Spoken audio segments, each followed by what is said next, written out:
过来干啥来了？我想找点吃的。你上这边来干啥来了？我啊找吃的呀。啊，找吃的来了。那你那个啥，你搁这边做啥？你搁这边上学还是上班啊？上班。啊，你是哪个单位的？我以前在中兴。啊，搁中兴做买卖的是吧？啊，完了就是搁这块租的房子。啊。真没有吃的。你别哭了，完了之后我给你想想办法，看看再给你那个，你想那个整点啥吃的？我想要点饭。啊？饭。想要点饭呐？你看我朋友圈一直在吃泡面。啊。家是把面蒸的。啊。行，我跟社区给你联系一下子。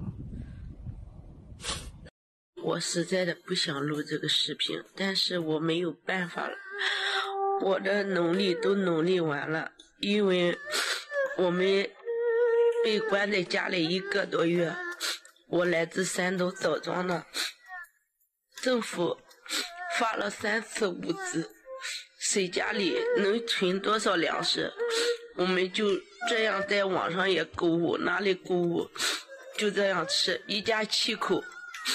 最小的不到2岁，一个不到6岁，一个不到7岁的小孩。我们家真的会被饿死在上海吗？实在是太难了。邻居给了几次菜吃了，然后到房东地里搞了2次菠菜吃了，干了1次韭菜，然后挖了几次野菜吃了。连了1缸咸菜都吃了了，实在没办法了，高额的价格，物资我们买不起了，没有钱了。然后会饿死在上海吗？我来自山东枣庄了。如果我们一家7口饿死在上海，这个视频为证，实在是太难了。我们在家里不能出去，哪个路口都封死了。面临的就是说